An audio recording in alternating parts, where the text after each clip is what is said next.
Let's get right into it. Number 10. The fake movie in your head. Here is something depressing. Half the memories you cherish are basically fan fiction written by your brain. You remember your childhood birthday party, right? The cake, the balloons, the one kid who cried when someone stole his slice. Yeah, hate to break it to you, but a lot of what you remember is just your brain stitching together scraps of reality and adding special effects. See, your memory isn't like a camera. It's more like a drunk artist trying to draw a crime scene sketch 3 years later. Every time you recall an event, your brain is literally rewriting it. And each time you retell the story, you're not remembering the original. You're remembering the last time you remembered it. That means your memory of your 10th birthday is basically a Xerox of a Xerox of a Xerox. And guess what? Xerox machines don't make things sharper. Psychologists call this reconstructive memory, but it should honestly just be called gaslighting yourself. It is why people can go to the same concert and swear the band wore completely different outfits. Or why siblings will argue for decades over who actually started the fight. Spoiler, you both did. Basically, your brain is less of a librarian and more of a sketchy screenwriter, revising your past like it's trying to win an Oscar. And you're the gullible audience buying tickets every time. Number 9. The false flashbulb scam. You know how everyone swears they remember exactly where they were during some big world event? Like, I was sitting on the couch eating Fruit Loops when I heard. Sounds convincing, right? Well, psychologists call these flashbulb memories. Those vivid, crystal-clear recollections you swear are burned into your brain forever. Except, they're total liars. Studies show that even the most emotional, shocking memories degrade over time, but your confidence in them skyrockets.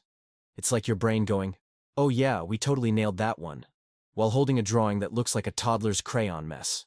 One experiment followed people's memories of 9/11. Right after it happened, they wrote down exactly what they were doing. A few years later, they were asked again, and huge chunks of their stories had changed. Some even placed themselves in completely different locations. But here's the kicker. They were more confident about the false memory than the real one. Basically, your brain is scamming you with fake receipts. So the next time someone insists they remember it like it was yesterday, just smile, nod, and know their brain is probably just freelancing as a fiction writer. Number 8. The phantom memory effect. Picture this. You're absolutely convinced you left your keys on the counter. You saw it. You remember it. You're ready to bet your rent money on it. And yet, your keys are chilling in your jacket pocket like smug little gremlins. Congratulations. You've just been owned by your brain's favorite party trick, phantom memories. This happens because your brain doesn't store memories in one neat folder. Instead, it keeps them scattered across different brain regions like a junk drawer. When you try to remember, it just grabs whatever scraps look close enough and glues them together. Sometimes that glue is solid, sometimes it's Elmer's. That's why eyewitness testimony in court is notoriously unreliable. People will swear under oath that the suspect had a mustache, when in reality their brain just borrowed the mustache from a random dude they saw at Starbucks that morning. It's not lying, it's just improvising. Your memory is basically the world's worst GPS, confidently telling you to turn left while sending you straight into a lake. Number 7. Déjà vu drama. You've had déjà vu before, that weird, creepy moment where you walk into a room and think, wait, I've lived this exact second before. Some people call it proof of alternate realities or glitches in the Matrix, but nope, it's just your brain misfiling stuff like a lazy intern. Here's what's happening. Your brain has two systems that process experiences, one that handles familiarity and one that handles conscious recall. Sometimes the familiarity system fires first, like a trigger-happy cowboy, and it tricks you into thinking the new experience is actually an old one. It's like your brain saying, "Oh yeah, we've totally been here before," while holding a blank notebook. The irony? Déjà vu feels so real because the brain sells it with confidence. Imagine your friend trying to convince you that you already met their imaginary girlfriend. That's déjà vu. It's just your neurons hitting shuffle on reality and gaslighting you with a Déjà playlist. So no, you're not Neo. You're just running on a brain that occasionally forgets which tab is open. Number 6. Childhood memory. Hoaxes think back to your earliest memory. Cute little you toddling around, maybe blowing out candles or chasing a dog.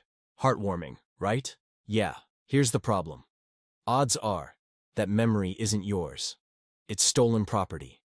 Research shows that many first memories are actually pieced together from family stories, photographs, or straight-up lies your uncle told you at Thanksgiving. The brain doesn't care. It just drops it in your head and labels it as personal experience. Boom. Instant fake childhood. And this isn't rare. A study in the UK found that 40% of people confidently recalled memories that, upon investigation, could not have possibly happened. Entire generations are basically carrying around bootleg childhood DVDs. So if you remember that adorable birthday where you were wearing a red sweater and eating cake, check the family photo album. There's a good chance you weren't even in the room. Number 5. The Mandela mess. Here's where it gets fun.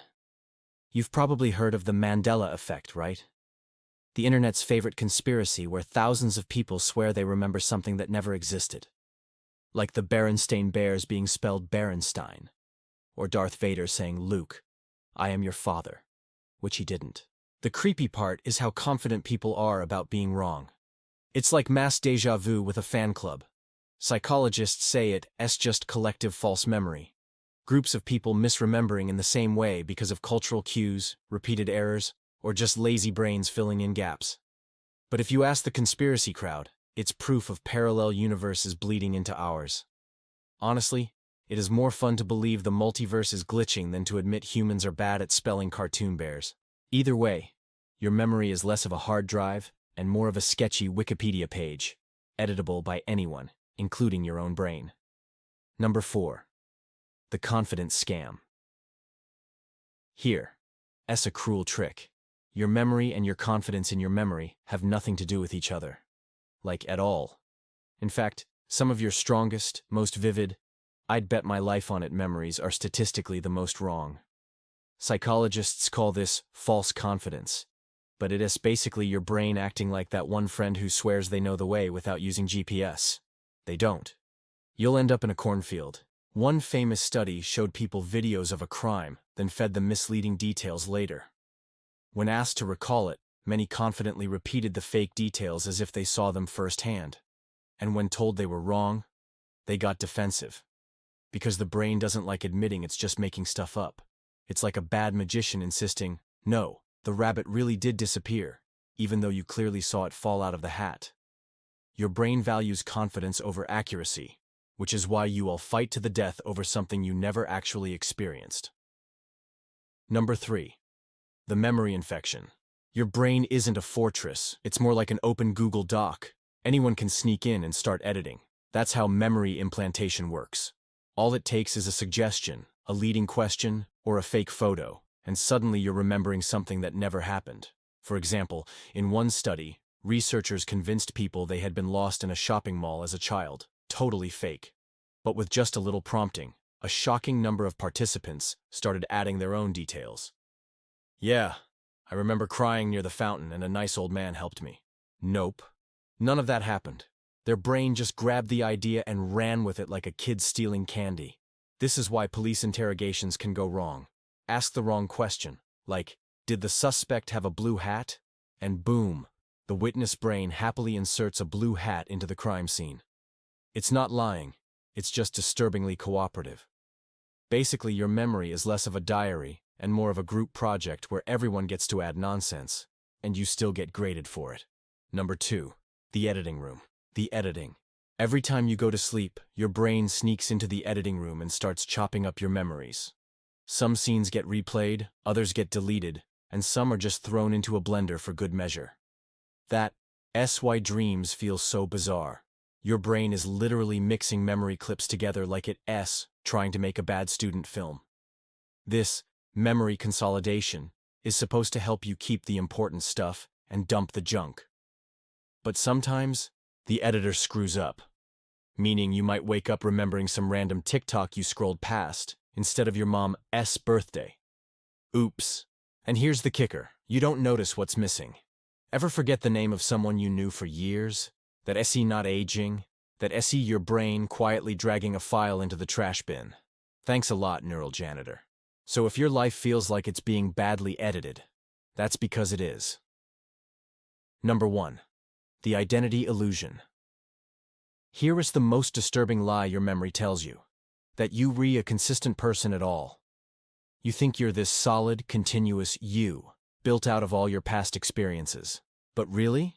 You're just a messy scrapbook of distorted recollections, half-truths, and fake stories stitched together into something that feels stable. Psychologists call this the narrative self. Your brain takes all your jumbled, error-filled memories and ties them into a neat little story called you. But the story isn't accurate. It's just coherent enough. Like a bad Netflix series with way too many plot holes. But you keep watching because, hey, it sort of makes sense. This is why people can change drastically over time yet still feel like the same person. Your brain just retrofits the past to match the present, quietly rewriting the script so you don't notice the contradictions. Basically, your life story is a work of historical fiction where your brain is the unreliable narrator. And the creepiest part? Without those flawed, glitchy memories, there is no you. You're just a body, some habits, and a really convincing inner monologue. The you you're so attached to is basically a ghost built out of lies.